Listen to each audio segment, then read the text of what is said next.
Hello friends, hope you all are fine. Today we are going to start our chapter number 4 of class 11th microeconomics, and the name of chapter is elasticity of demand. Basically, in the last lecture we have covered what is demand, market demand, movement along the demand curve, or shift in demand, or determinants of individual demand or market demand. We have seen all these things in the previous video. So today we are going to cover elasticity of demand topic. So let us start. Elasticity of demand means number of degree responsiveness in demand of a commodity due to change in any factor. जो हमने demand के determinants पढ़े थे, जैसे income of the consumer, taste and preference, price of related goods, या फिर price of expectation in future, price of the commodity, जो ये हमने फैक्टर्स पढ़े थे, अगर इनमें से किसी एक में भी चेंज आता है तो उससे डिमांड के ऊपर कितना प्रभाव पड़ रहा है उसको बोलते हैं elasticity of demand. Price elasticity of demand का मतलब क्या होता है कि उस कमोडिटी के प्राइस में चेंज आने से क्वांटिटी डिमांड पे क्या फर्क पड़ा है, अदर फैक्टर यहाँ कांस्टेंट रहेंगे, उसको बोला जाता है price elasticity of demand. Price elasticity of demand refers to the percentage change in quantity demanded of a commodity with respect to percentage change in price of the commodity. और यहाँ पे आप आगे ये भी लिख लेना, कीपिंग अदर फैक्टर कांस्टेंट। ठीक है, तो जब एक कमोडिटी के रेट में चेंज आ रहा है और उस पे क्वांटिटी डिमांड पे कितना फर्क पड़ रहा है उसको बोला जाता है प्राइस इलास्टिसिटी ऑफ डिमांड।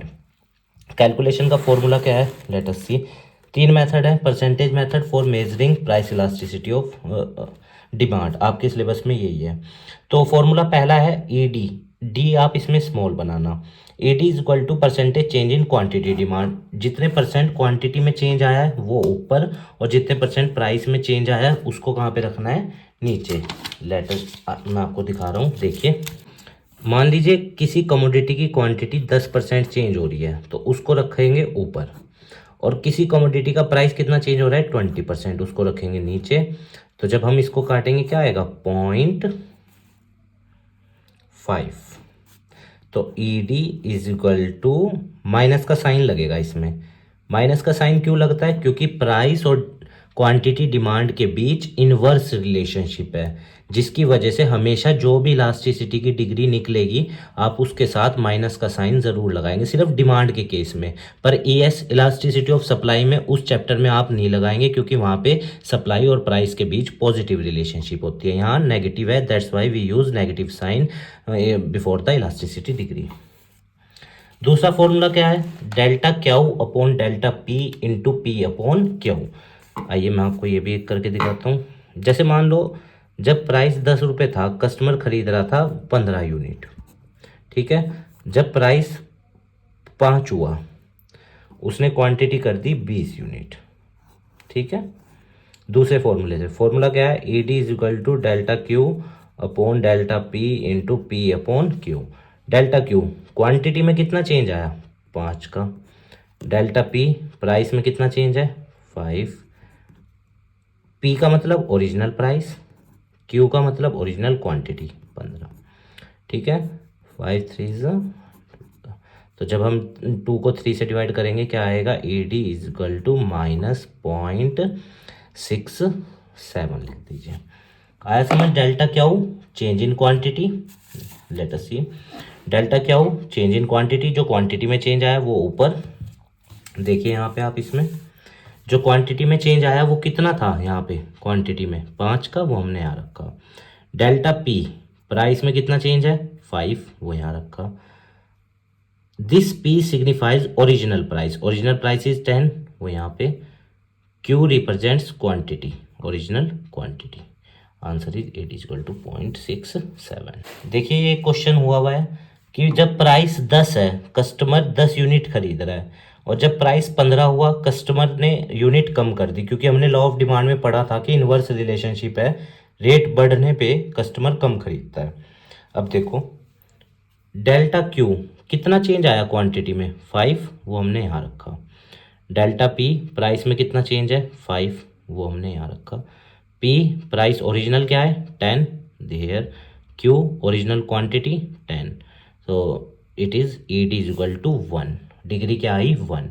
अब 5 डिग्री होती है इलास्टिसिटी की। आइए एक एक करके देखते हैं पांचों को। सबसे पहले है perfectly elastic demand. Perfectly elastic में क्या होता है, कमोडिटी का प्राइस नहीं चेंज होता, प्राइस कांस्टेंट रहता है और क्वांटिटी कम ज़्यादा होती है, उसको बोलते हैं परफेक्टली इलास्टिक डिमांड। आइए देखते हैं, जैसे मान लीजिए ये प्राइस है और ये क्वांटिटी है। कस्टमर 10 रुपये रेट पे 15 यूनिट खरीद रहा था, रेट अब भी 10 है पर अब वो कितनी खरीद रहा है, 30 खरीद रहा है फॉर एग्जाम्पल। फॉर्मूला लगाते हैं ईडी का, ED is equal to delta Q upon delta P into P upon Q. Delta Q कितना चेंज आया क्वांटिटी में, 15। डेल्टा पी प्राइस में कोई चेंज आया नहीं, 0। ओरिजिनल प्राइस 10, ये रहा ओरिजिनल प्राइस, ओरिजिनल क्वांटिटी 15। तो जब आप इसको काटेंगे 10/0 रखेंगे, E D is equal to infinity, क्योंकि कोई नंबर ही नहीं है नीचे काटने के लिए। आया समझ आपको ये कैसे हुआ है, delta Q upon delta P. इसको परसेंटेज मेथड से करोगे तब भी यही डिग्री आएगी, इन्फिनिटी, ठीक है। अब देखिए यहाँ पे मैंने किया भी है, 30 पे ही वो 100 यूनिट खरीद रहा था, 30 पे ही 200, तो चेंज इन क्वांटिटी कितने का चेंज है, 100। Change in price 0, original price 30, original quantity 100, 30/0 equal to infinity. Curve बनेगा ये, प्राइस 30 पे, जब प्राइस 30 है तब वो 100 खरीद रहा है, जब प्राइस 30 है तब वो 200 खरीद रहा है, या 30 पे ही वो 50 खरीद रहा है। तो याद रखना, इन्फिनिटी वाले में प्राइस चेंज नहीं होता और क्वांटिटी डिमांड चेंज होती है। परफेक्टली इलास्टिक बोलते हैं इसको। Next one is perfectly in elastic, मतलब प्राइस में तो चेंज आएगा पर क्वांटिटी डिमांड में कोई चेंज नहीं आएगा, ठीक है। आइए देखते हैं इसको भी। मान लीजिए ये प्राइस है, ये क्वांटिटी है। प्राइस 10 था, आप 15 यूनिट खरीद रहे थे, प्राइस मान लो घट गया, कितना हो गया 5, पर अब भी आप 15 ही यूनिट खरीद रहे हो। लगाते हैं formula, E D is equal to delta Q upon delta P into P upon Q. Delta Q quantity में कितना चेंज आया, 0, डेल्टा पी 5, ओरिजिनल प्राइस कितना है 10, ओरिजिनल क्वांटिटी कितनी है 15, तो कितना आया 0 अपॉन, या जब 1 की 0 में करेंगे ऊपर 0 ही हो जाना है, ठीक है ना। ऐसा कर लेते हैं, चलिए 2 आया था ना, ये 2 की 0 में करी ऊपर 0 हो गया और नीचे क्या बचा 15, तो 0/15 क्या होगा, E D is equal to 0। मतलब परफेक्टली इन इलास्टिक डिमांड पे कोई फर्क नहीं पड़ा, और पड़ा भी नहीं है, हमने देखा है यहाँ प्राइस चेंज होने से क्वांटिटी डिमांड पे कोई फर्क नहीं हुआ। देखिए अब एक क्वेश्चन है, ये 20 था रेट, तब वो 100 यूनिट खरीद रहा था, रेट बढ़ा 30 हुआ तब भी वो 100 ही खरीद रहा है। तो delta Q upon delta P करोगे और P into delta Q upon delta P और इंटू पी अपॉन क्यू करोगे तो आंसर 0.50 इज इक्वल टू 0। अब देखो प्राइस 20 है तब भी वो 100 खरीद रहा है, प्राइस 30 है तब भी वो 100 खरीद रहा है, E D is equal to 0, perfectly inelastic demand. इसको हम बोलते हैं क्या, perfectly inelastic means percentage change in price does not cause any change in quantity demand. Price में तो चेंज आया पर क्वांटिटी डिमांड में कोई चेंज नहीं आया, तो E D is equal to 0, perfectly inelastic. Now let us see less elastic. Less elastic क्या होता है, जब प्राइस में तो ज्यादा चेंज आए और क्वांटिटी डिमांड में कम चेंज आए। आइए देखते हैं, मान लीजिए प्राइस है और ये क्वांटिटी है। प्राइस 10 था, आप उस टाइम 20 यूनिट खरीद रहे थे, ठीक है। प्राइस 5 हुआ, कितने परसेंट घटा, 50%। क्वांटिटी आपने 22 कर दी, रेट घटने पे बढ़ाओगे। अब देखो E D is equal to delta Q upon delta P into P upon Q. Delta Q कितना है, कितना चेंज आया क्वांटिटी में 2, delta P 5, original price 10, original quantity 20, 10 1, 1/5, A D is equal to क्या आया 0.2, माइनस का साइन भी। अब पॉइंट 2 1 से छोटा है मतलब लेस इलास्टिक। जब भी डिग्री 1 से छोटी आए वो लेस इलास्टिक है, 0 आए तो वो परफेक्टली इन इलास्टिक है, इन्फिनिटी आए तो परफेक्टली इलास्टिक है। लेस इलास्टिक समझ आया कि प्राइस में ज़्यादा चेंज है, क्वांटिटी डिमांड में कम चेंज है। और देखो यहाँ पे ये कर्व देखो, प्राइस की लाइन कितनी बड़ी दिखाई दे रही है। अब ये जब आप परफेक्टली उसका लेस इलास्टिक का कर्व बनाओगे ना, तो इस वाले कर्व को इस लाइन के नज़दीक बनाना जैसे मैंने बनाया, तो आपको ये वाला अंतर तो ज़्यादा दिखेगा और ये कम। ठीक है, जैसे देखो इस पर मैं आपको दोनों, अगर मैं इसको ऐसे बनाता हूँ तो प्राइस देखो कितना चेंज हुआ पर क्वांटिटी ज़रा सी, और अगर इसको हम ऐसे बनाएंगे ना तो देखना प्राइस ज़रा सा और क्वांटिटी कितनी ज़्यादा। इसलिए ये वाला आप हाईली में बनाओगे। हाईली में क्या होगा, अगला कर्व वही है, जब प्राइस कम चेंज होगा डिमांड में ज़्यादा। यहाँ प्राइस में ज़्यादा चेंज है और क्वांटिटी डिमांड में कम, तो इस ये वाली लाइन वाई एक्सिस के नज़दीक से बनाना, स्टीपर बनाना। ठीक है, लेस इलास्टिक क्लियर है, प्राइस में ज़्यादा चेंज आएगा और क्वांटिटी डिमांड में कम। नाउ लेट अस सी हाईली इलास्टिक। हाईली इलास्टिक क्या है, जिसमें प्राइस में कम चेंज है और क्वांटिटी डिमांड में ज़्यादा। आइए देखते हैं इसको भी।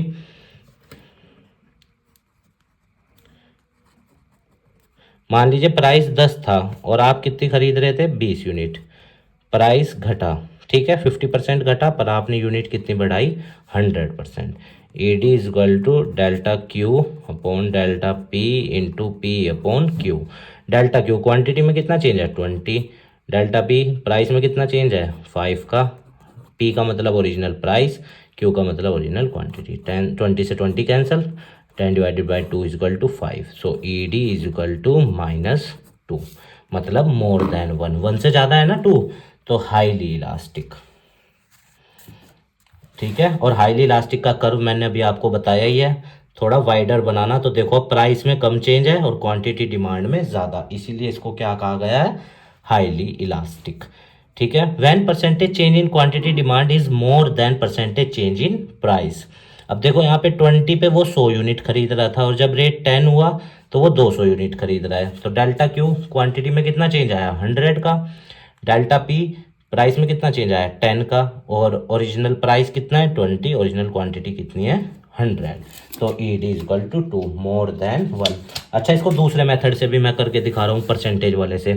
अब परसेंटेज में बदलने का फॉर्मूला क्या है, जैसे मुझे प्राइस की परसेंटेज पता करनी है कितनी है, तो चेंज कितने का आया इसमें, प्राइस में 10 का, उसे रखो ऊपर, अपॉन ओरिजिनल कितना था प्राइस, 20 इंटू 100। तो कितने परसेंट प्राइस में चेंज आया, 50, वो आया नीचे। क्वांटिटी का चेंज पता करो, कितना चेंज आया क्वांटिटी में, 100। ओरिजिनल कितनी थी क्वांटिटी, 100 और मल्टीप्लाई भी 100 से, तो क्वांटिटी में 100%। 100% divided by 50%, A D is equal to 2। देखो वही आया आंसर। परसेंटेज में कन्वर्ट करने का फॉर्मूला क्या है, चेंज, मैं लिख रहा हूँ यहाँ, आप भी लिख लेना, चेंज अपॉन ओरिजिनल इंटू 100, तो परसेंटेज में कन्वर्ट हो जाएगा। और क्वांटिटी डिमांड की परसेंटेज ऊपर रखोगे और परसेंटेज चेंज इन प्राइस नीचे, तो ये आ जाएगा आपका। इस वाले मेथड से भी आंसर सेम आएगा। ठीक है, और कर्व ध्यान रखना इसका थोड़ा वाइडर बनाना है ताकि प्राइस में कम चेंज दिखाई दे और क्वांटिटी डिमांड में ज़्यादा।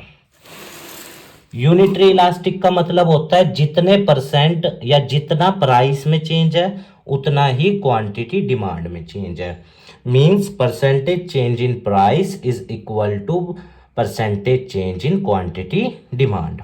आइए देखते हैं, इसको भी एक क्वेश्चन कर लेते हैं, फिर ये वाला कर लेंगे जो इसमें हुआ है। जैसे मान लो प्राइस 10 है,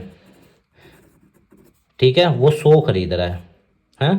अब प्राइस 20 हुआ या प्राइस 50% घट गया या 40% घट गया, अब प्राइस कितना रह गया, 6। 40% घटा, क्वांटिटी 40% बढ़ा दी, तो दोनों सेम है। अच्छा देख लो, delta Q it is equal to delta Q upon delta P into P upon Q. Delta Q कितना है, 40।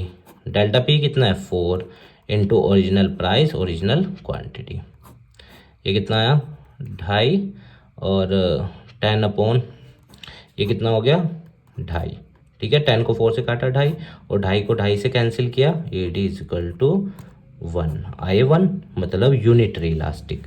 Percentage change in price is equal to percentage change in quantity demanded. और ये कर भी रखा है, देखो क्वांटिटी में 50 चेंज आया वो ऊपर और प्राइस में 5 का चेंज आया वो नीचे। Original price 10, original quantity 100, 2 divided by 2 equal to 1।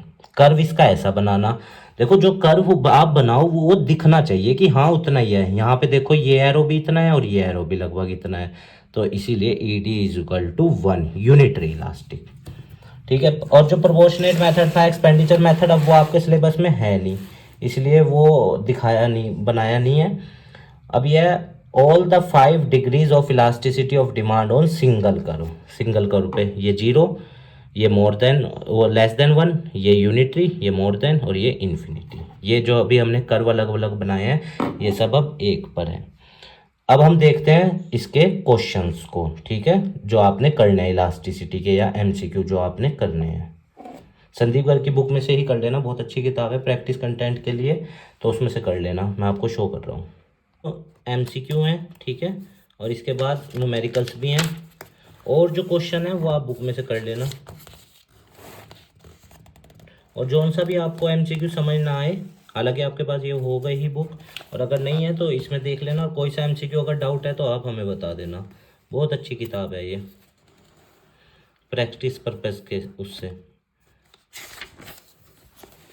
These are the MCQ of elasticity of demand, ठीक है, आप इनको ट्राई करना। अच्छा, मैं आपको न्यूमेरिकल्स भी दिखा देता हूँ।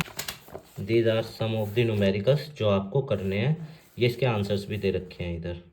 बहुत अच्छे क्वेश्चंस हैं, इनको करना, जितना प्रैक्टिस करेंगे उतना आपके लिए अच्छा रहेगा। अब ये इसमें ED डिग्री दे रखी है, अंदर कोई मिसिंग होगा तो उसको रख के निकाल लेना।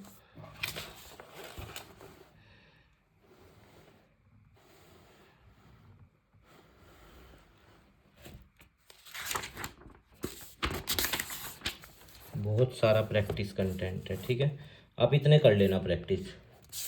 और ये MCQs के आंसर्स भी मैं आपको शो कर रहा हूँ, ठीक है, these are the answers of MCQ। अगर कोई से में डाउट है, आंसर तब देखना, तब मैच करना जब आप सारे कर लो, और फिर अगर कोई सा नहीं हो रहा है और समझ भी नहीं आ रहा है तो आप डिस्कस कर सकते हैं कमेंट बॉक्स में मेंशन करके। तो स्टूडेंट्स, ठीक है, आप स्वस्थ रहिए, खूब लाइफ में आगे बढ़िए, यही हमारी मनोकामना है। इस देश को, इस समाज को अच्छा बनाइए और इस सोसाइटी के लिए भी अच्छा कीजिए। और देखिए, अगर आपकी कोई क्वेरी है किसी पॉइंट से रिलेटेड, आप हमें कमेंट बॉक्स में बता देना, हम उसका आंसर देने की पूर्ण रूप से कोशिश करेंगे। धन्यवाद स्टूडेंट्स।